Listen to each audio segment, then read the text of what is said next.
Hello, welcome back. Mazzy's mix number, I don't know the number. I didn't look it up, but you know it because it says it right there somewhere. Mazzy's mix are these videos I do occasionally. It's been about a month now since my trip to Eureka to see brother Alan. Mazzy's mix showcases new releases. Sometimes I do little features. I don't think I'm gonna do a feature today, because I just did a big feature now. Having said that, I did do a Fleetwood Mac ranking, so please check that out. And I omitted one record that I just don't have. I said there was two records that I didn't have, and I called them out and shouted them out, late 80s records, but I don't have Mirage. And I got more responses like, what happened to Mirage? Did it disappear? See what I did there? Actually, someone else kind of did that in a various way. So I'm ripping off one of my commenters. But I've never owned Mirage. Of course, I know the hits. I have the comp I showed you in that video if you haven't, if you saw it. If you haven't seen it, check it out. It's really good. It's amongst my favorites of my own, my personal favorites, because I love Fleetwood Mac. Everything they did is interesting. I know I don't like the Buckingham Nicks period. I don't like the first period. I came in later. I came in, you know, some wanker jumped on me because how can I not say that Rumors is not the best pop record, the best record ever made because it sold so many copies. All those records I like, but that was my point of view. So I'm not making excuses, but I do react to the comments as I should. And I tried to respond to as many as possible. I don't always get to them, so sometimes all you get is a little heart or a little like, because I do read them. I do read them eventually. The last couple months, I've acquired a lot of records. These are all new records, not used records in this particular pile today. Some reissues, obviously a handful of reissues, some jazz stuff, avant-garde noise, really a cool record there. Some very just pop, commercial records that I really like.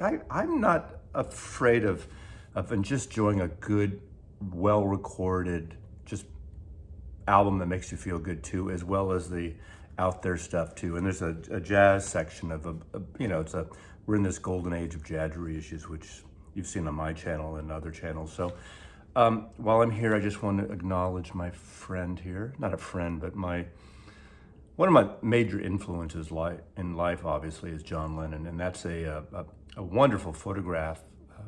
It's a reproduction print, but from the Avedon estate, Richard Avedon estate. So it's not an original silver gelatin print, unfortunately, not signed by Richard Avedon, but it's a poster print they put out after he died. And I did meet Richard Avedon twice, and if you don't know Richard Avedon, Aved, search him out. One of the great modern photographers, fashion portrait photographers of our time. His book, The Americans, you know, this is from the 1967 session for Look magazine and German Stern magazine, where it had the psychedelic fold-out posters. They did this series in black and white, and obviously the post-solarization effects were added later. And you know, I just think that is fabulous. What is he, 26 there? Jesus, man. Okay, let's get on with the new releases. I want to talk about these releases because, again, I like to talk about the music. And you know, it's just showing records is almost makes no sense, like digital gramophone makes no sense, right? The concept, I should say. Anyway, I'm going to start out with Orville Peck. This is his debut on Columbia Records. He did have an EP during lockdown, but this record called Bronco, it's a double album. If you don't know who Orville Peck is, his first album in 2019 was on Sub Pop. I mean, you gotta buy this record for the cover alone. He's sort of this anonymous cowboy. It's heroic cowboy rock, but more of a country rock band. And he's great. He's a sort of a throwback, a retro of the Roy Orbison. Not quite as heroic of a voice, but I did see him do an in-store at Easy Street Records when this album came out in Seattle with maybe 100, 150 people, maybe 100 people, whatever. It was so great. He's great. Anonymous gay cowboy, grew up in South America from Canada. I don't know all the history, but it's about the music, right? It's always about the music. And this is Pony, and obviously he's graduated and grown up to Bronco. If this cover isn't so heroic, so magnificent, so intense, look at that. Now, let me talk about this record, Bronco, because this is going to be in my top records of the year. It's. I said it already, heroic. I'm duplicating my description here. And if you haven't heard him, check it out. But this album in particular, it's a hybrid of Roy Orbison, Chris Isaak, Elvis Presley, Bruce Springsteen of the Western Skies, that period where it's very massive, very cinematic, very American, not really Americana in the lower tech phase of Americana country, but it's a big album and it's a brilliant album. There's catchy riffs, catchy songs, heroic, I said that already, and I'm gonna repeat myself over and over again until you fucking buy this record. It's just a really good record. If you like a good pop record, it's pop country, but it's got an edge to it, and he's got like a little, that Elvis drawl a little bit, southern thing you heard later on, thank you very much type of thing. It's a magnificent record, I think, and every time I put it on, the songs seem, in fact, when I first heard it, the songs seem like I've heard them before. Not to say he's ripping off but he's taking from almost like the Jimmy Webb period of Glenn Campbell, and with strings and arrangements in some cases. But I think this is one of the top records of the year, and that's why I'm starting off with this and just raving about it. Again, it all depends on your taste. My suggestions, I don't mean that everyone has to like these records, but this hit a nerve for me, and I smile every time I put it on. I think, again, come on. I mean, straight, gay, or otherwise, in between, that's a friggin' great, look how buffed he is. He's like second only to my buffiness. There you go. All right. Now, this is a record I had been anticipating for months, and I just really adore this record. It's Get On Board, Taj Mahal, and Ry Cooder, with Joaquin Cooder on percussion, who's Ry's son, who has appeared on everything from Buena Vista Social Club to Ry's solo records, all those collaborations, percussionist. He has a great record on his own, too, that came out just before lockdown, I think, on Non-Such Records. This is Non-Such Records. I pre-ordered this right when I heard about it, and since I did that, I got the autographed cover slick. It's not slick, but it's autographed by Ry and Taj Mahal. Big fan. If you know my channel, you know Ry Cooder is my favorite string instrument player. I say favorite guitarist, but might as well say favorite string instrument player. Now, what this is really interesting because it's called Get On Board Non-Such, and the cover emulates the records that were on Folkways. See this? This is a 10-inch record of Get On Board, Negro folk songs by the folk masters, Sonny Terry and Brownie McGee. Sonny Terry on harmonica, Brownie McGee on guitar, and you got Taj doing vocals, guitar, and harmonica, and Ry doing most of the guitar parts. But and you got Coyle McMahon on maracas, so that's the Joaquin Cooder part a little bit. Now, it's not a song-for-song reproduction of this 10-inch.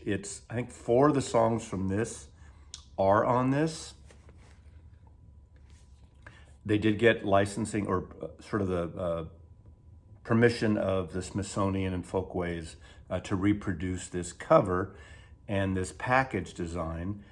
They also do other songs that Sonny Terry and Brownie McGee performed live. So they're not song for song, as I said, for this. Now, I love this record. It's really an organic, kind of rootsy, bluesy folk album. Very bluesy, obviously. I did read one comment somewhere in maybe one of the forums, and someone wrote, I like Ry Cooder, I think he's a great producer in Buena Vista, and I got this record, and it's not recorded up to the standards of a Ry Cooder record. It doesn't sound, First of all, I think that person missed the point. This is a roots record. Not that it's trying to be lo-fi, because it's not. It was recorded in the living room, in Joaquin's, Cooder's living room during the pandemic. And it just has a real natural feeling. It's well recorded, but it's not the sonic masterpiece you hear on some of these collaborations Ry Cooder's done, or Buena Vista, or anything else. But that's not the point. And it's not trying to be lo-fi for the sake of being lo-fi. It's a living room recorded album. And it's just really good, a little funky. And I'm excited because the end of this week, I'm going to San Francisco, and they're performing 2 shows together. Probably most of this, and I assume some of their own work within that. They're not doing a full tour. Taj goes on his own solo tour after that. But I'm so excited. I've seen Ry Cooder so many times. So there we go there. Now, a next album, which again, another band I've been following for 20 years at least, and that's Calexico. I'm all in on Calexico from the Southwest, from Tucson, I believe. And they have, their work is also very cinematic, very spaghetti Western-like, beautiful, beautiful vocals all the time by Joey Burns for the most part. But this is a little different because it takes on a Mexican flair. They always had that Tijuana side of fusions of, well, Calexico, California, Mexico fusion, and this is a brilliant album. It starts out with some songs actually sung in Spanish. There are some guests like Gabby Moreno. I believe she's from Guatemala, South America. She did an album on Non Such Record, which was really beautiful, did an amazing version of The Border. And now we're kind of connecting everything. The Border that Van Dyke Parks arranged, a song co-written by Ry Cooder, and Ry Cooder plays the lead guitar break on that Gabby Moreno album, not on this album, but that solo album. But El Mirador en español, pero yo español, pero muy poquito, so I can't even go there. But there's a real heavier Mexican influence on this album, more than most, even though they have that fusion. So fantastic new album. If you like that description, I would check it out. And it's out there now on Anti Records. A record that, I have a few of Kurt Weill's records, and not to be confused with the Kurt Weill, Bertolt Brecht, Three-Penny Opera Kurt Weill with a W, get it, see what I did there? This is a really good record. I'm still digesting it. I've heard it twice. I think he's really interesting. I like his voice. I like his production. It's intimate, but and it's really beautiful. And it's got the catchphrase, the indie, neo-Americana, folky, songwriting. But I don't know what else to say. And this is on Verve Records. Interesting. Interesting that Verve would take him on. But I think this is a really interesting record. I can tell, I have a sense when I play certain records, and when I really want to go back to them, and I almost forget what they sound like, and I want to go back again. Those are the records I tend to eventually, in the long run, enjoy. Playing it, and then playing it, and playing it. Now, sometimes, if they hit you right away, that's great. But sometimes you can get tired of those easily. Not always, but this is really interesting. The new Kurt Weill record called Watch My Moves on Verve Records. And now a couple of sort of reissued comp thing.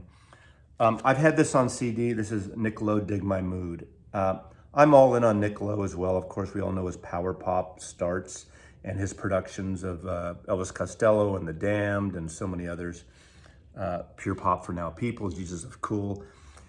The series he made this is Yep Rock, and I assume it came out on vinyl at some point, but this is the CD era, 1998, this originally came out.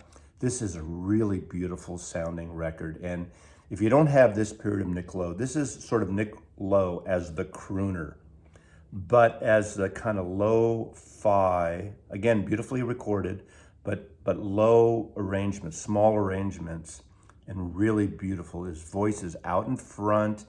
He has a lovely tone, a vocal tone, and his songwriting is stunning.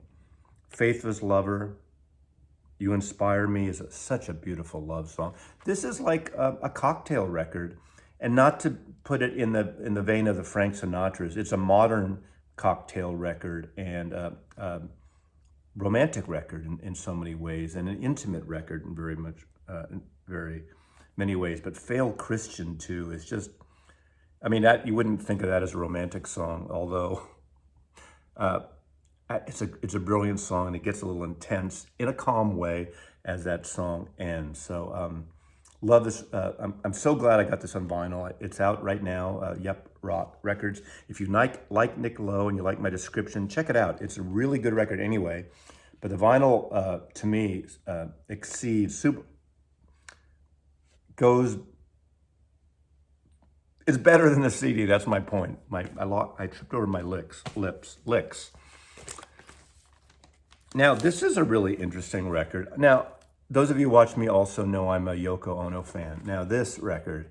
So here's a good way of doing this. If you like the concept of Yoko but can't stand listening to Yoko, and I'm not one of those people, but I understand that concept.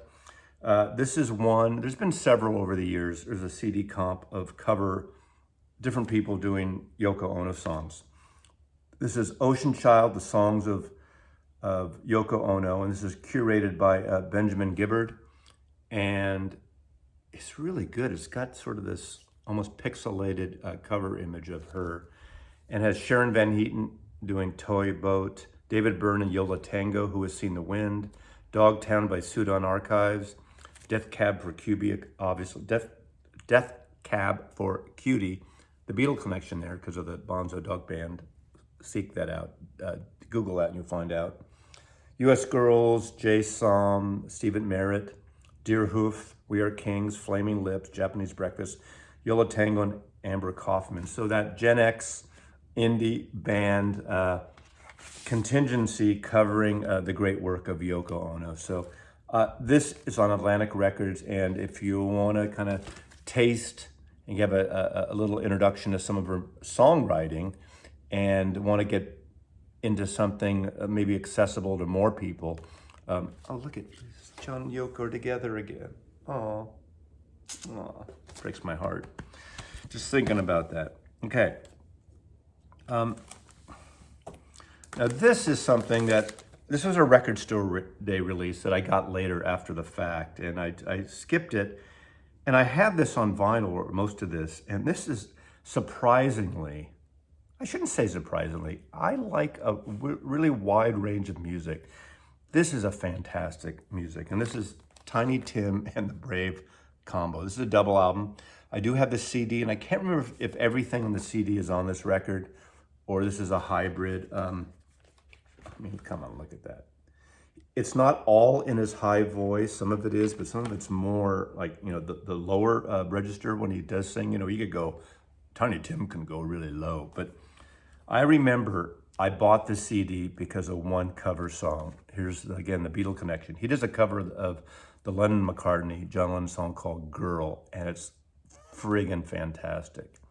She's the kind of girl, you know that song. It's really good on here. It's so good. Seek it out, Tiny Tim, Girl, his cover. It's just really good.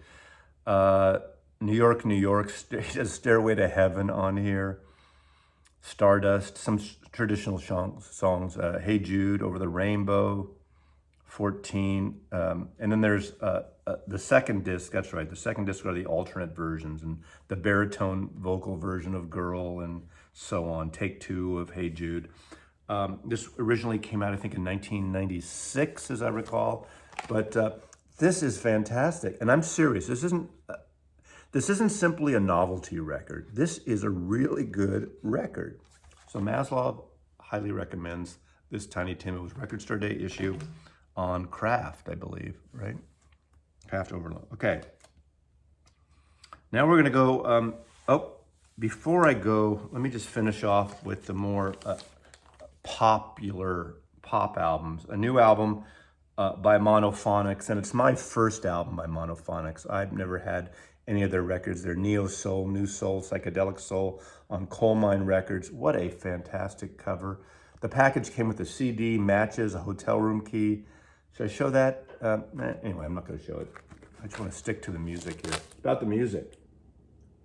But you know what I like about this whole neo soul thing with Coal Mine and a lot of these labels or labels like this is this retro. It is a retro thing of the 60s and 70s soul music, which I grew up with, that I really like and latched onto, and it's really well done. This is they called it a little psychedelic fusion of soul. I see it as less psychedelic, but I think they're thinking of a little of the psychedelic temptations, but it doesn't have the funk that those psychedelic, psychedelic shack and the really upbeat thing. It's more of a smoother sound, but it's really, really a good record. Of course, Monophonics, it's just a great name. This is called Sage Motel. That's why, oh, you want to see it, hold on. How can I talk about something and not show it? That's really rude, isn't it, right? You're here, this is a visual medium, you know? Okay, Sage Motel, this came with the package from Coal Mine. There's no key though, so I can't get in your room.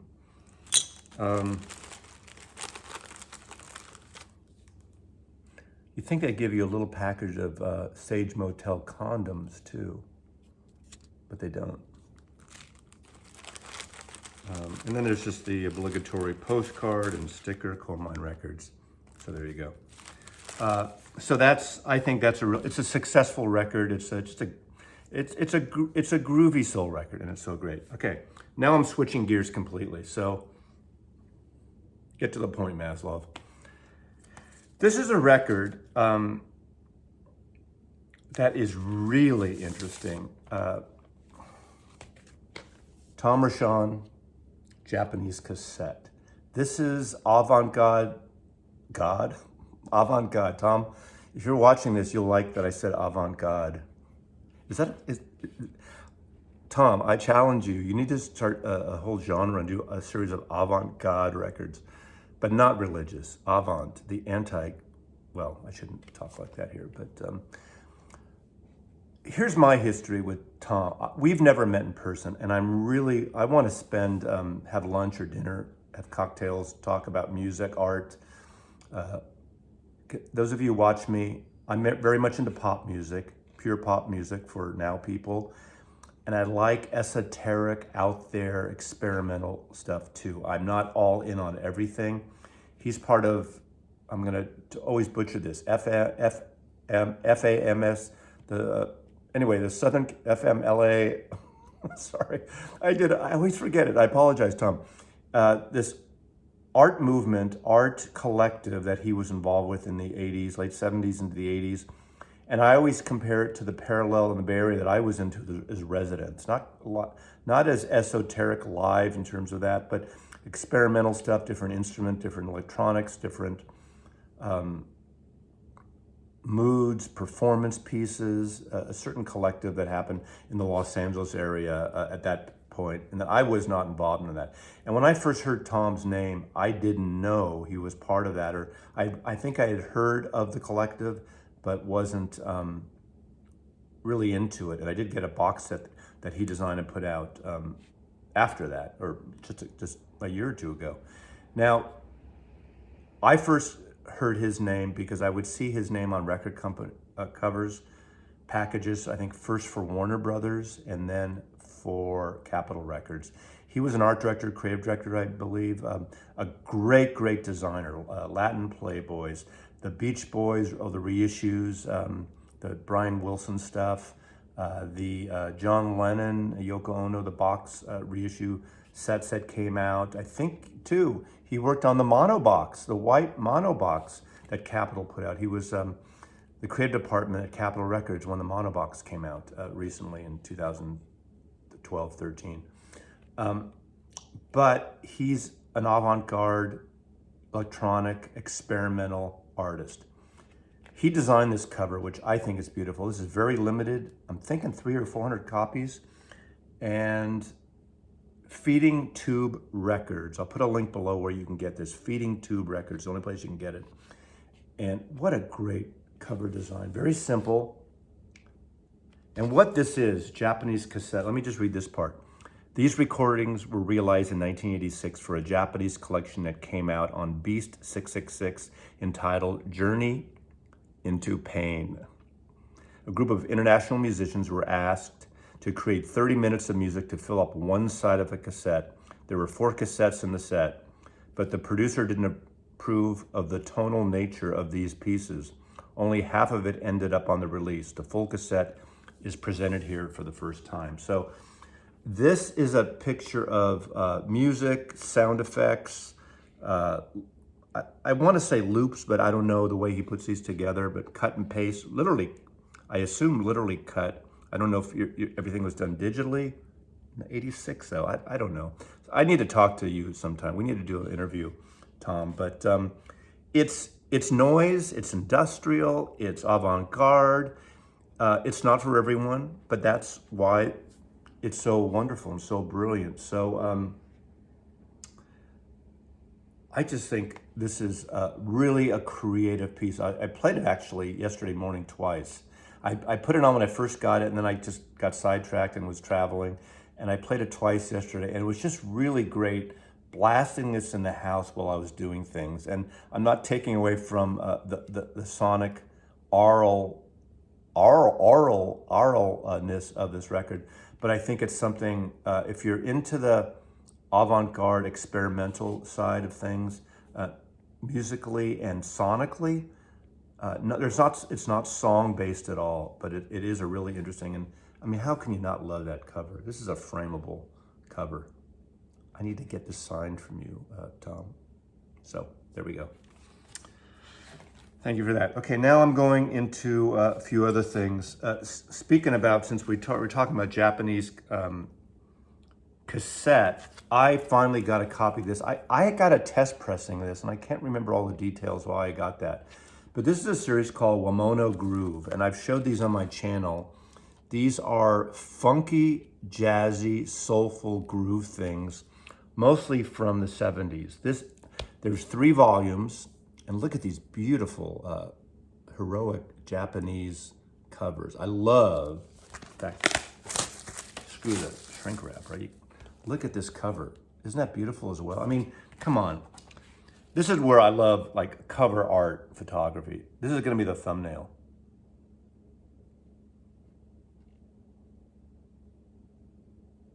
There you go. That'll get Tom to watch. Range, okay. This one's a little different than the other 3 volumes. This is Jazz Funk 76. It's soulful, it's funky, it's easy, and it's great. It's great cocktail music, and it's just a fantastic set of records. I'm all in on these if they continue this series. I get them through Bandcamp. So search that name out on Bandcamp. They have those other 3 comps, different records. I've showed those on my channel before. Highly recommended if you like something a little different, but a little sexy, soulful, cocktail-y like. Now, I'm gonna go into jazz in a minute, but let's have a palate cleanser with some classical records. And those of you who know the Bach Starker Bach Box, it's one of the most beautiful recordings of solo cello music ever. It's audiophile to the hilt. It's one of the most incredibly recorded and sounding records I have in my collection. I don't listen to records just for the sound, but you can't deny, when I put that on and I turn that up and people are in this house, they just stop, and they don't just, it's not just background music. But I got this, and this was just repressed. This is Starker, Jeno Starker, Dvorak, Bruch. Oh, it has the Kol Nidra. That's very, okay. Being a Jew, I know what the Kol Nidra is. And Dorati, Antal Dorati in the London Symphony Orchestra, and he's the feature soloist. This is an analog production, a double 45 record. It is really beautiful, really well recorded, obviously. Like that. FMSR. FMSR. I'm having a good time here. Okay, I haven't done one of these in a while. I always have a good time when I do these videos. But this is a really beautiful record, and I'm gonna put it on again. It's Sunday morning when I'm recording this, so I'm gonna put this on again. It's a perfect Sunday morning record as well. So that's the palate cleanser. And now lastly, I'm gonna get into jazz. The first one is a new record, then the final closeout are reissues. Flora Purim, her first record in 15 years. Brazilian vocalist, Brazilian jazz fusion. I got into her in 1971 and 2. The first two albums by Return to Forever, Chick Corea.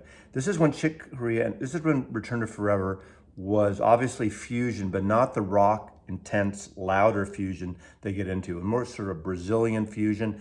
Chick Corea had, come from, obviously, he was doing his electric piano playing working with Herbie Hancock and obviously his own work. Return to Forever would get more electric as they went on, but those first two albums, especially the first one, Return to Forever, I got as an import ECM before I believe ECM started pressing in the United States.